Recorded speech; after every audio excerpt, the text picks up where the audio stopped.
Assalamualaikum warahmatullahi wabarakatuh. Halo teman-teman semuanya, apa kabar? Kembali lagi bersama saya Alivia Absari Damaranti. Di video kali ini, saya akan membahas tentang apa itu kuliah daring dan kelebihan dan kekurangannya. Simak terus videonya sampai habis ya. Yang pertama yaitu, apa itu kuliah daring?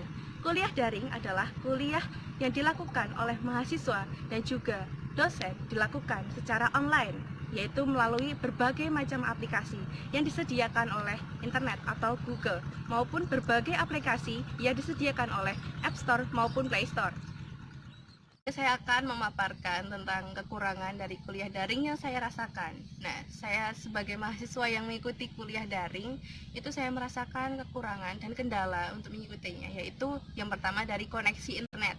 Koneksi internet kadang lancar, kadang tidak lancar, menjadikan kendala dalam saya mengirim tugas atau dalam saya mencari referensi dari internet. Terus yang kedua, yaitu kurangnya referensi yang diberikan oleh dosen. Ya, mungkin dosen itu memberikan referensi, tapi hanya itu saja atau sebatas materi itu saja, dan selebihnya kita harus mencari materi tambahan. Dan materi tambahan itu bisa kita cari melalui perpustakaan online. Ya, memang ada, tapi tidak semua perpustakaan itu memiliki koleksi buku yang sedang kita cari. Jadi saya mendapatkan sedikit kendala di situ. Terus yang kekurangan selanjutnya yaitu ketika saya merasa bingung dengan materi yang diberikan oleh dosen, saya ingin bertanya kepada dosen, itu terkadang canggung dan juga bingung. Seperti itu. Apakah saya bertanya ketika beliau lagi sibuk atau bagaimana? Dan terkadang juga mungkin ada dosen yang menjawab pertanyaan tersebut melalui via chat. Saya tidak langsung paham dengan apa yang diberikan oleh dosen tersebut, maksudnya jawaban dari dosen tersebut. Dan ada juga dosennya ketika saya bertanya langsung ditelepon. Ya, saya agak-agak paham kalau ditelepon, kalau berbicara di telepon, karena saya bisa langsung menanyakan dengan leluasa apa saja pertanyaan yang ada di otak saya. Begitu. Dan selanjutnya adalah saya di rumah tidak bisa fokus dalam mengikuti perkuliahan. Di sini saya akan memaparkan beberapa kelebihan dari kuliah daring, yaitu yang pertama, kuliah daring itu fleksibel, bisa dilakukan di mana saja dan kapan saja. Yang kedua, lebih hemat biaya karena kita tidak memerlukan uang untuk mengeluarkan biaya. Yaitu seperti kita kuliah seperti biasanya. Kita kuliah biasanya kan naik motor, dan itu kan juga perlu biaya uang bensin dan juga uang jajan. Ini dengan kuliah daring kita tidak perlukan itu, hanya memerlukan uang untuk membeli kuota saja. Dan selanjutnya keuntungan selanjutnya adalah waktu kita menjadi lebih banyak dengan keluarga. Ya, seperti yang kita ketahui, dengan kuliah daring kita pasti memiliki banyak waktu luang dan kita bisa bercerita, bercengkrama dengan keluarga. Dan yang selanjutnya adalah kelebihan yang dapat kita dapatkan dari kuliah daring ini adalah kita bisa melakukan sesuatu yang jarang kita lakukan. Misalkan kita membaca buku yang pernah kita beli, yang belum pernah sempat kita baca, kita bisa membacanya. Nah, mungkin itu saja. Jadi seperti itu teman-teman, kelebihan dan kekurangan dari kuliah daring yang saya rasakan selama ini.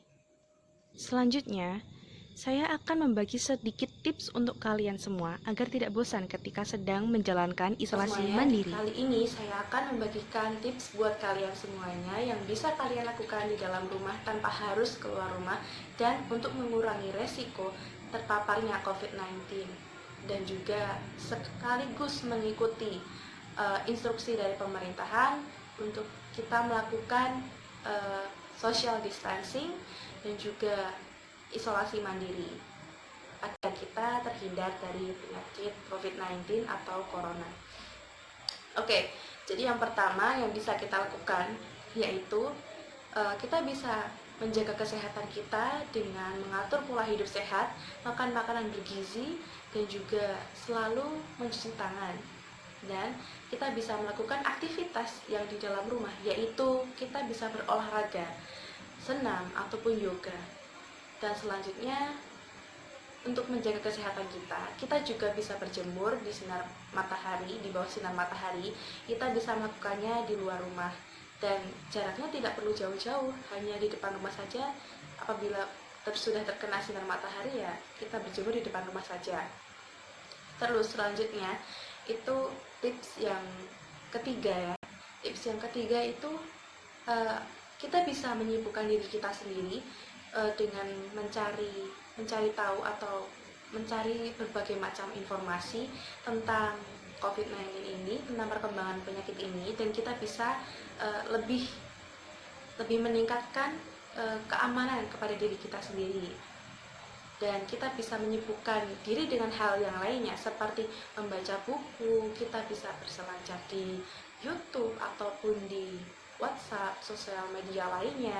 Kita bisa mencari berbagai macam informasi tentang COVID-19 ini, dan juga bahkan kita bisa menambah literasi atau literatur yang selama ini belum kita dapatkan di kampus.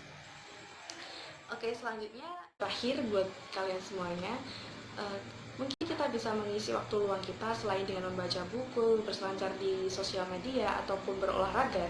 Kita bisa melakukan ibadah, yaitu menambah ibadah kita seperti dengan membaca Al-Quran ataupun menambah sholat sunnah kita, yaitu seperti sholat duha ataupun sholat tahajud. Kita bisa menambahkan itu semua ke dalam kegiatan kita sehari-hari agar selain jasmani kita sehat, rohani kita juga sehat. Oke, mungkin itu saja. Sekian video dari saya. Jangan lupa jaga kesehatan dan tetap semangat. Ya, meskipun kita terpisahkan oleh jarak dan waktu, biarlah rindu itu semakin tumbuh dan semakin bersemi, dan kita akan mengobati rasa rindu itu bila kita bertemu nanti. Sekian dari saya. Wassalamualaikum warahmatullahi wabarakatuh.